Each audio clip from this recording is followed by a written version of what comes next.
Everything, everything. I really like a lot of things about these guys. I like their depth.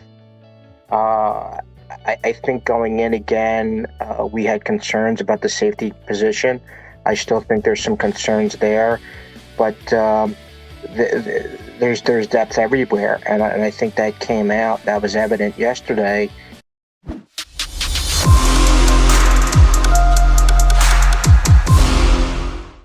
It's a Monday, Birds 365. You're on the JAKIB Sports YouTube channel. Oh, do you see that smiling face of Joe Santoliquito? If for no other reason, you need to hit that like button right now. You like the fact that he comes on wearing a hat. Neither McMullen and I wear hats. Santoliquito choosing the top wear. JS, appreciate you coming on board.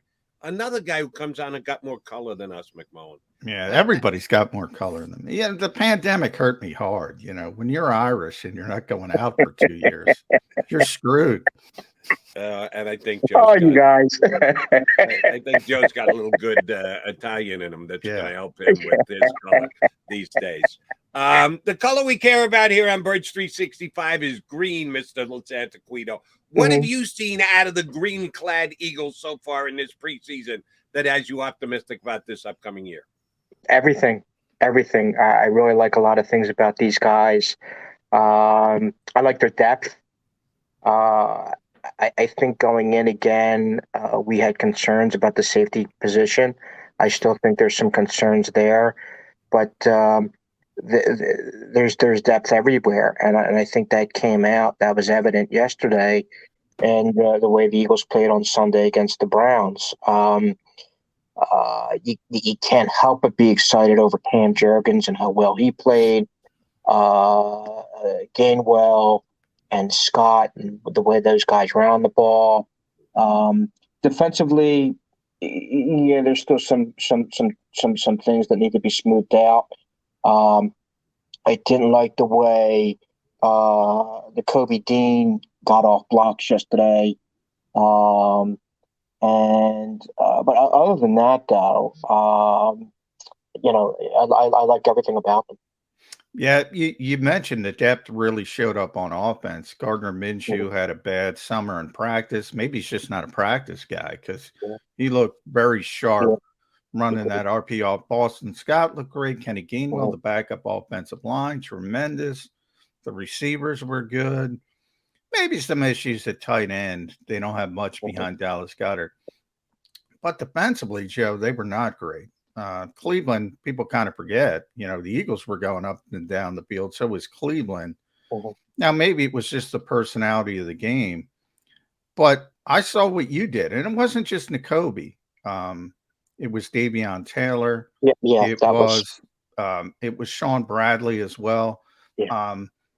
Jordan Davis did not dominate. When Jordan Davis doesn't dominate, all of a sudden those linebackers, when guys are getting the second level, that's an issue. There's some depth, and Jody was talking about the secondary as well. The starting cornerbacks, great, but the backups, Josh Jobe, it looks like he's on track to make this team. Carrick Vincent, Mac McCain, Tay Gowan, they seem to all be taking a back seat. The safety position, they're back to Kayvon Wallace trying to be a backup safety. So I guess defensively, is there any sort of chinks in the armor? Or we just say, well, they're good when they have their first teamers out there. They're good when they have their first teamers out there. Again, you brought up Taylor, who I believe is still learning the game. He did some decent things yesterday, but when he did the Olay to Dobbs running down the sideline, can't have that. And I believe it was that same series where he got caught inside on Dobbs's touchdown run. So you're seeing things that you'd like to think these guys can get away from. Again, Taylor and Dean couldn't get off blocks. Again, you're looking for Jordan Davis to do something. You're looking for him to cave in that middle, and he didn't. Some of the things that I heard out of Georgia about him, if there was some flaws there, I mean, that was a little bit evident against the Browns on Sunday.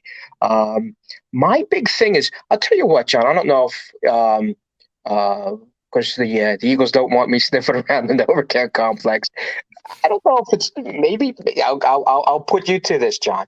Next time, maybe they give the availability for Jordan Davis.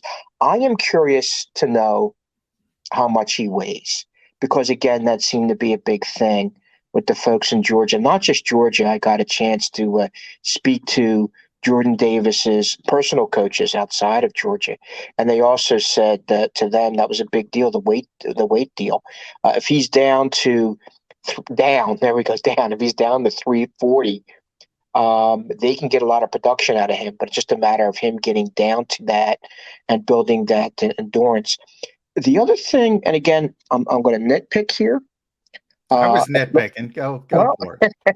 But it looks as if, Cam Jurgens looked great yesterday. Yeah, he did. But on that first drive, if you notice and you replay the game, and I'm the anal kind of guy that replays the game and nitpicks, he was breathing heavy, man. I mean, I would like to think that Nick Sirianni is going to play him the whole game against Miami, because he's going to need that endurance. Well, he's maybe I'm old school with this, but he's going to need to build that endurance. And how you build endurance is build endurance through the game, through playing the game.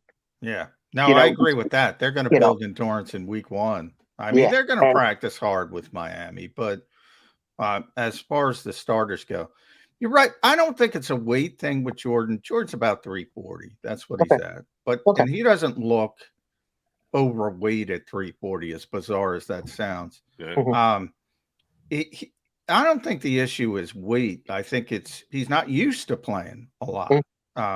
Georgia was so talented, they just put guys in waves.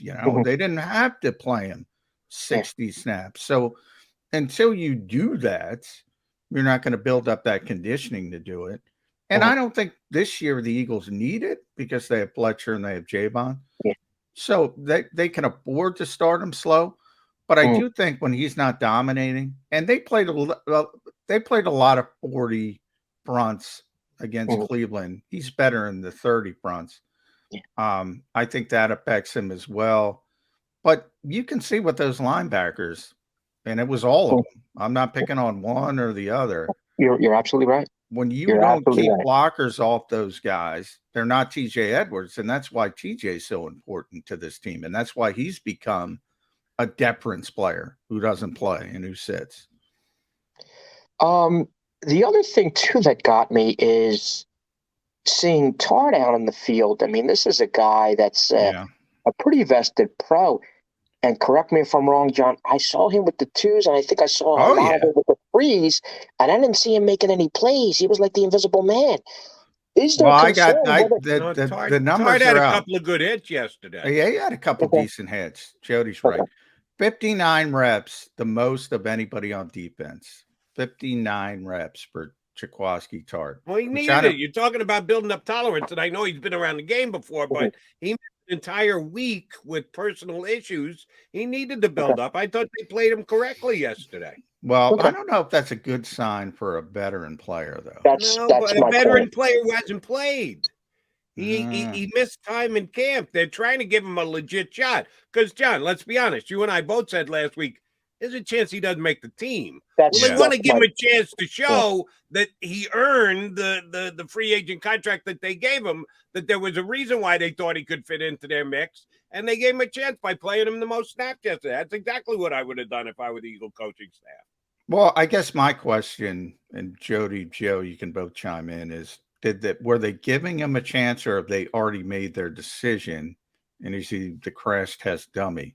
Are they going with Josiah Scott and Kayvon Wallace? Because one of the most interesting things pregame with Josiah Scott, he was a captain. It was Gardner Minshew for the offense, it was Sean Bradley for special teams, it was Josiah Scott for the defense. Maybe I'm reading into that, but that's a good sign for Josiah Scott to be the backup safety on this team. Yeah, I think I would agree with that point. It just made me wonder why, again, here's this guy that's played in NFL playoff games, and here he's running with the twos and threes. And again, your boots on the ground there, John. and the things that I'm hearing from obviously respected people like yourself is that there is questions whether or not this guy makes the team. And he was supposed to be relied on as someone that was going to bolster that safety area. Um, and Job, I liked some things he did, but there was one play, I believe, in the third quarter where he took a wrong angle and he got caught up. So and maybe that's just a case of him learning. The other thing, too, is it's looking as if, and again, John, your boots on the ground, so I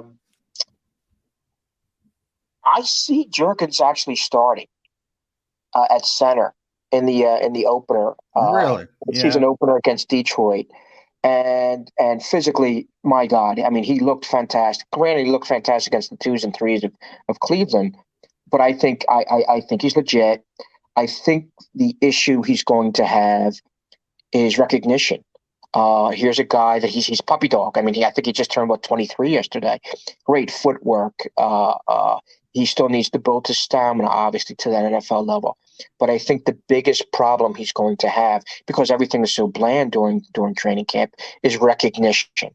And Dan Campbell's going to throw the works at them, and it's going to be up to Cam Jurgens to read those looks and to see what's coming out. Now he's going to get a lot of help. There's a lot of help on that line with him. I think Kelsey's going to be there. I was going to say, okay.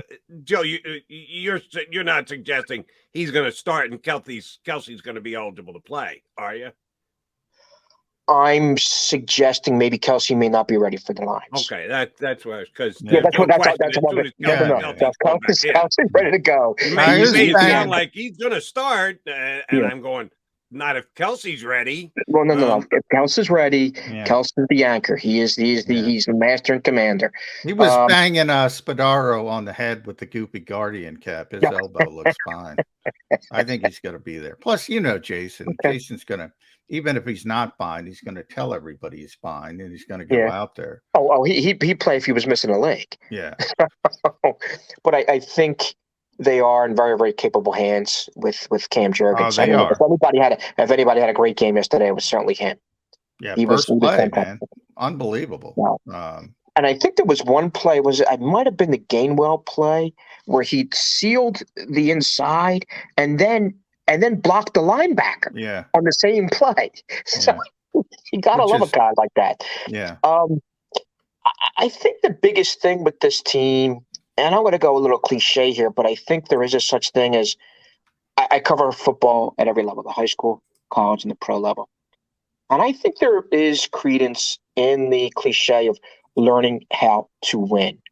And this is an Eagles team that I still believe. I think they're very capable. I've said it on your air. I said it with the two of you guys a month ago when we were talking. I think this team's capable of winning a playoff game and reaching the divisional round of the NFC playoffs.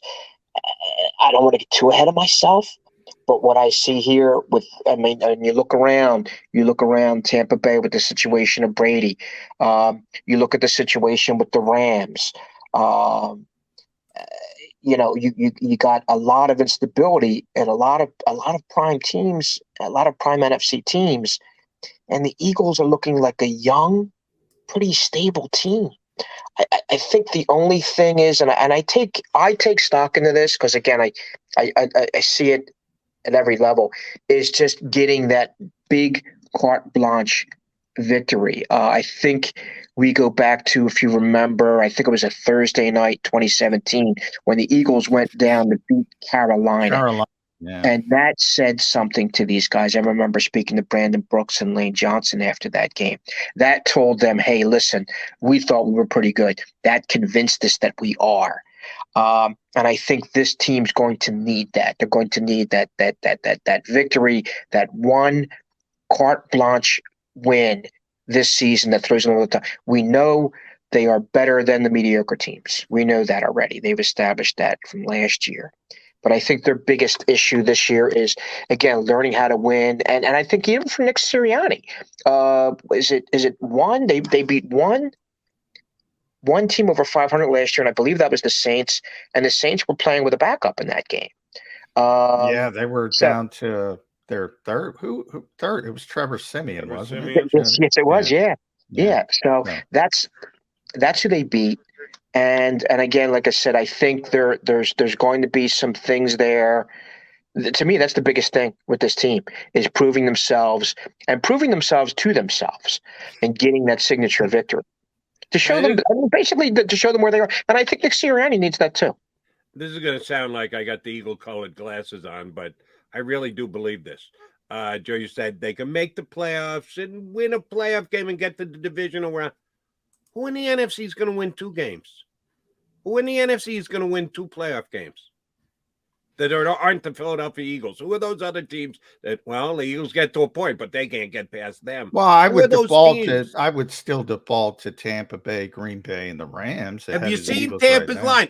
Has anybody seen Tom Brady? Where's Tom? Oh shit, Tom Brady nowhere to be found. Their entire offensive line. There's a chance Sean McMullen's starting on the offensive line. Well, the offensive line. They all disappeared. The quarterback disappeared. Their entire offensive line has disappeared. Tom needs training camp like you and I need. I don't know. Hair products. He does. He doesn't need training camp. He does not need training camp. Now you're right on the offensive line. What if they pick up J.C. Treader tomorrow? Then all of a sudden, Tampa Bay's Tampa Bay again.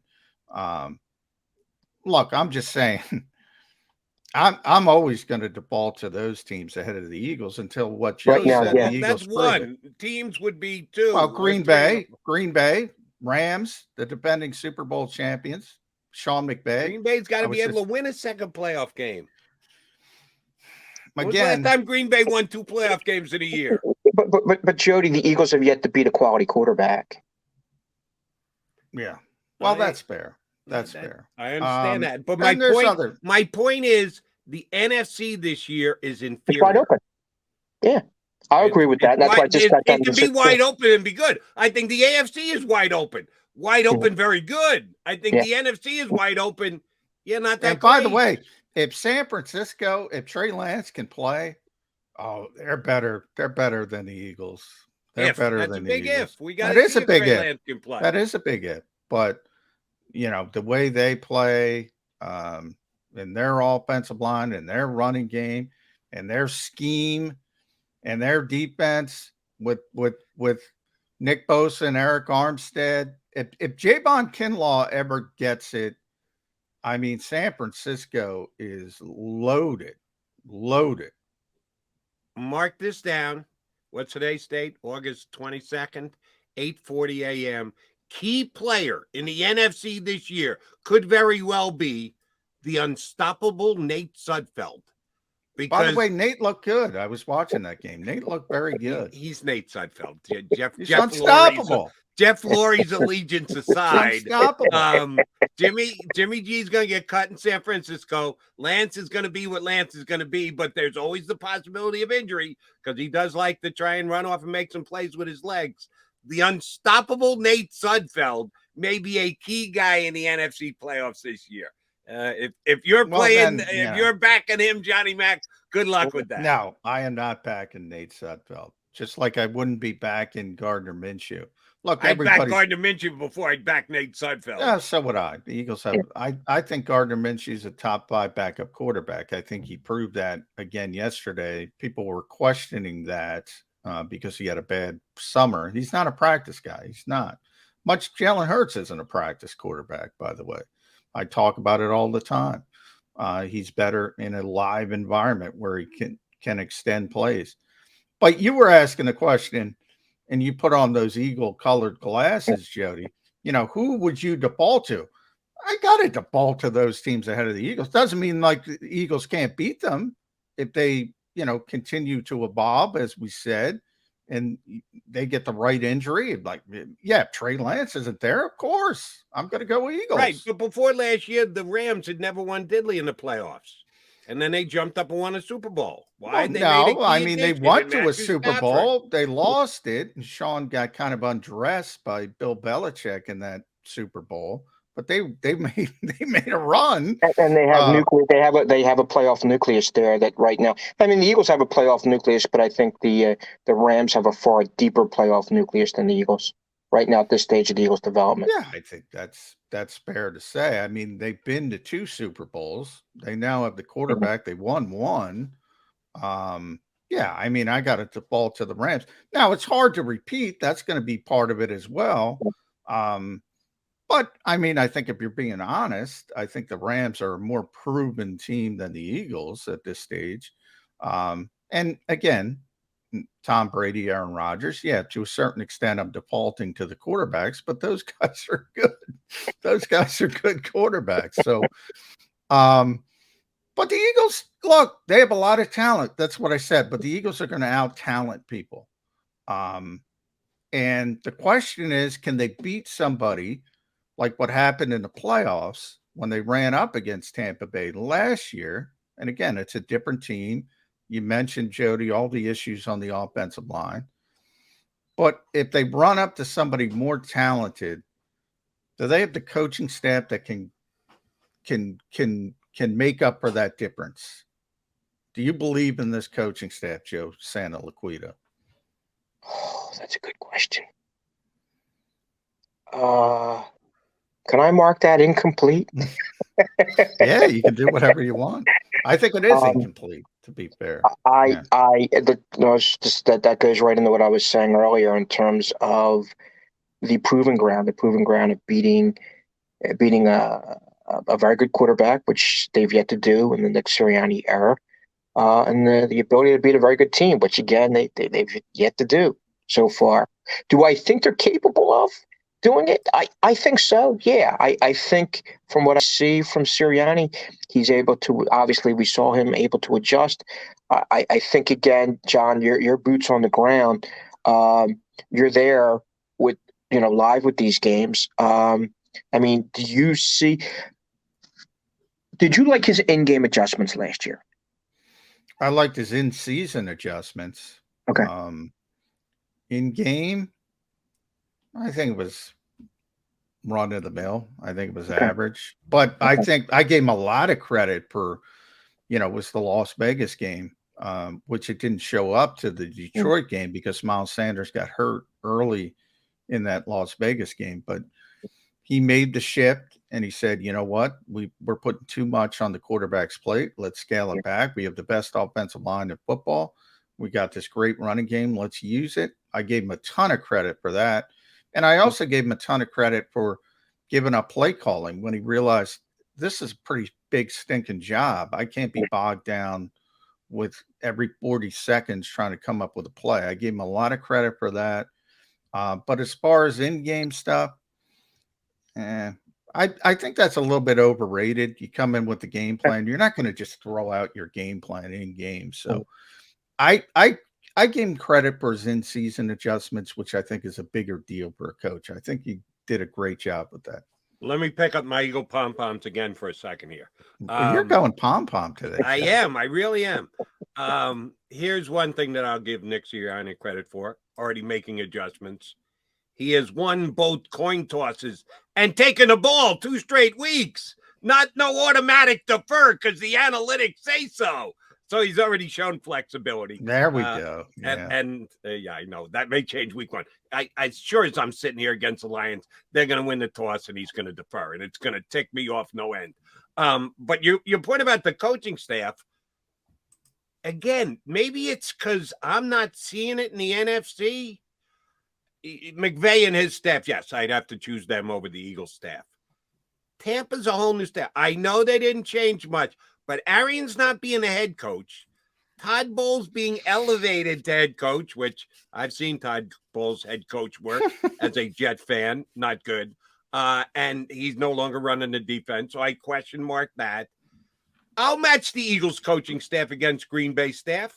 You think Green Bay staff is far superior to the Eagles staff? I think I don't know enough about Green Bay staff. I default to, and I've said it for years. I mean, I don't know if Matt LaFleur is a great coach. He's got historic win numbers through his first 3 seasons, but you and I could have historic. Yeah, you and I could have historic win numbers with that quarterback. So you got to win in the postseason.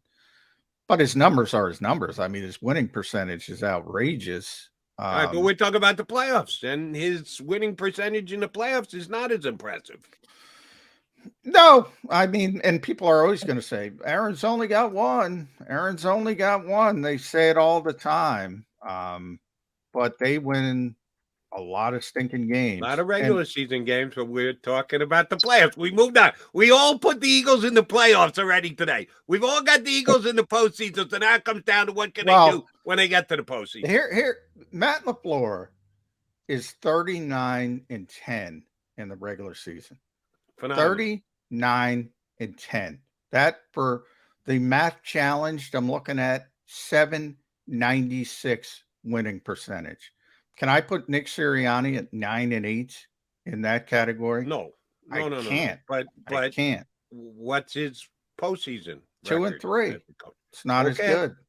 Not as good. He's one game below 500. Nick Sirianni's one game below 500. Well, he's also got 2 wins. That's even. Different. That's different than 0 wins. It all comes down to how you look at it. 2 and 3 is a game below 500. 0 and 1's a game below 500. Same thing. Well, he's been to 2 championship games. He lost them both. I mean, look, I can't believe I'm defending Matt LaFleur because I think he's overrated. But at some point, you got to look at the guy wins 4 out of every 5 games, and he's been to 2 NFC championship games, and he's only been coaching for 3 years. And John, again, that has to go. There's something that needs to be said about preparation. I mean, you go through that and you learn and you grow and you prepare. I remember actually a couple days ago over the weekend, I was watching a clip of Super Bowl VI when the Dolphins lost to the Cowboys, and what Don Shula, one of the all-time greats, if arguably not the all-time great, what he learned from that, debacle, what he learned from that loss. And it was a huge loss in that Super Bowl game. But getting there, and again, that experience of being there and the preparation and getting ready for a game of that magnitude means something. Because we saw the Eagles last season in that playoff game against Tampa Bay, and I don't think anyone thought they were as prepared as they should have been. That's a fair point, I would say. They didn't look prepared. Certainly, actually, they looked downright intimidated. I mean, they went in and with the bug-eyed look and with Tom Brady and the whole bit, and then it goes back to again what I was saying earlier in just terms of again that gradual process of learning how to win. They certainly have enough there in terms of the Kelceys and the Fletcher Coxes and guys like that have been there, and Lane Johnson, the guys that have been there and done that. Now it's just a matter of convincing the younger guys to say, hey, climb on board. We've been down this road before, and just believe in us and believe what we're telling you in terms of getting ready and getting prepared for these types of games. All right, let me get both you guys on the record. Yesterday's game, both of the 2 running backs who didn't play the week before played well. Boston Scott and Kenny Gainwell both look good. Miles Sanders didn't play again.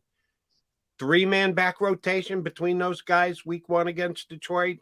Is Miles going to get the majority of the carries? Is it going to be pretty damn close? Max got a question about the entire innovation of the offense and the defense. What do you want to see out of the running game? What are you predicting to see out of the running game week 1 against Detroit?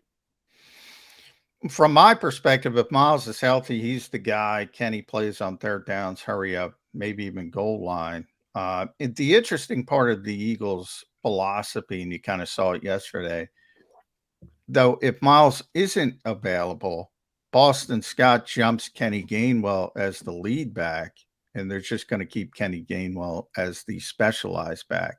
So it's a little bit convoluted in that way, but Nick's already proven his rotation's 2 guys if everything's going well. And Miles is going to be the guy, and Kenny's going to be the 3rd down, the hurry up, and all that kind of stuff. And Boston is a great utility man. And when they need him, they dust him off, and he goes in there and he performs. It's good to have. I think that's a good trait to have. Not everybody can be a utility player and say, not play. Then you got to go out and play. I think it's a nice sort of skill to have, and not everybody has it.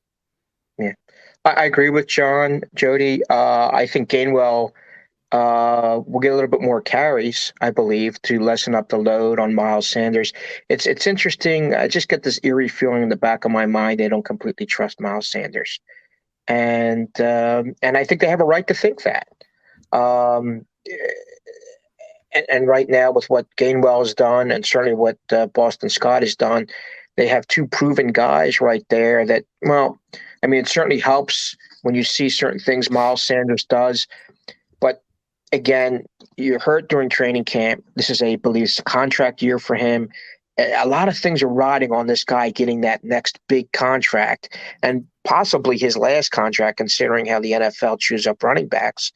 But I kind of see them sharing the ball a little bit more between Sanders and Gainwell, and maybe even mix in a little Boston Scott. I think he's incredibly durable. I mean, he's not much bigger than me, but he's incredibly durable. He's a Sproles-like type back that you know what you're going to get out of him.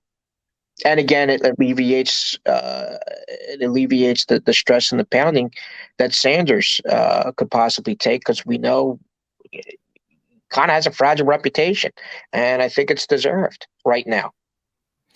Last one from me, at J Santoliquito on Twitter. Follow Joe there. You can read him at JAKIB Sports, along with everywhere else. Bleeding Green Nation, Philly Boys, Ring Magazine. If you're a boxing fan, get still the president of the Boxing Writers Association. Still the Grand Poobah. Yes. Yeah. So if you like the sport of kings, get Joe there. Jalen Reagor, Andre Dillard, any chance either of them are traded as the Eagles get down to that initial 53-man roster? Personally, I'd like to see it happen. I think a new start for both of them would be great. And if they make that move and they get Hunt in here, that would be perfect. Everybody wins. Here's a question for you two guys: if the move is made and Hunt comes in here, is he the best back out of the Eagles' rotation? Oh yeah, right, day one. He's a top 10 back, I think. Yeah. But I don't think Cleveland's traded him. Cleveland, even more so now that Deshaun is suspended for 11 games. They know if they're going to make the playoffs, they got to rely on that running game, Nick Chubb, Kareem Hunt.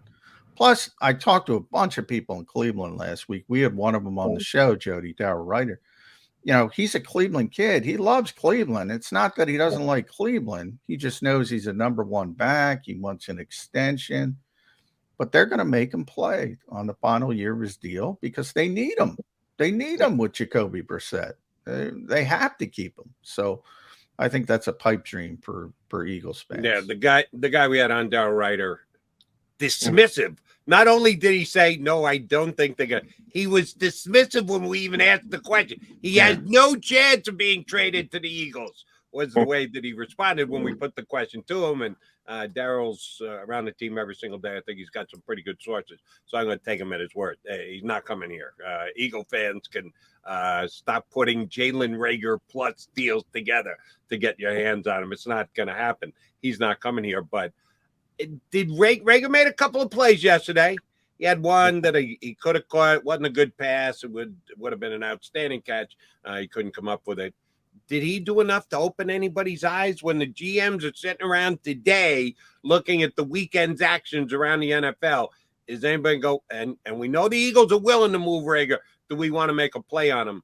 Do you think there's a team out there that's going to be willing to give up anything to get him? I think they wait. I think they wait until he possibly gets cut. I mean, this is the deepest wide receiving core the Eagles have had in some time. I don't think and Jalen Reagor's shown flashes here and there, but I think we kind of know what he is right now. And again, I think a new start would be good for him. I don't know. Don't know though if he's on the verge. All right, hold on.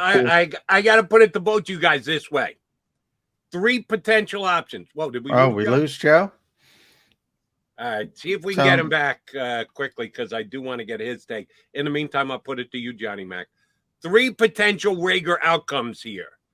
He's here on the roster, one of the guys who makes the 53. He's traded, whatever they're going to get, could be a day 3 pick. I think they'd be optimistic to get a 2 pick, but whatever. He's traded or he's cut. Those 3 options, put them in the order most likely scenario for me.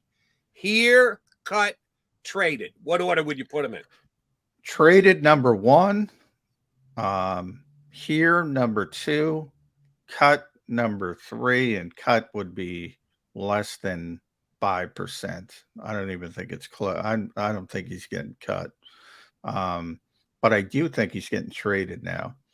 A lot of rumblings out there. There are people interested. There are people looking for wide receivers, desperate, can be bought in.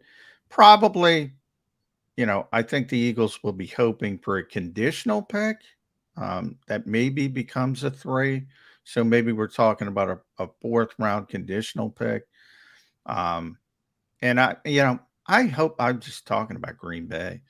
If Jalen Reagor goes to Green Bay, right here, mark it. What time? What time is it? 8:58. He will be a star. He will be a star. Aaron Rodgers will make him a star. That is my prediction. All right. I agree with you that cut is 3rd because despite the fact that they have the deepest receiver core that they've had in a while, Devin Allen, you're just praying you get him through to the practice squad, right? Oh, that's it. Let me hold off. I'll make that into a question. I don't think he's going to get cut. I think there's more likely that he stays than he's traded. Both they are the top 2 choices. I have just a slightly different order than you. You have traded 1st, kept 2nd, cut 3rd. I'll go here, kept 1st, traded 2nd, cut 3rd. I was there too. I've shifted now. A lot of calls, a lot of interest, a lot of. I think people would be surprised how many teams are checking in. Howie's being hard-headed. So we got to get the break here, but let me just put it to you this way. Which looks worse for Howie? Cutting Jalen Reagor or accepting a 6th round pick for Jalen Reagor?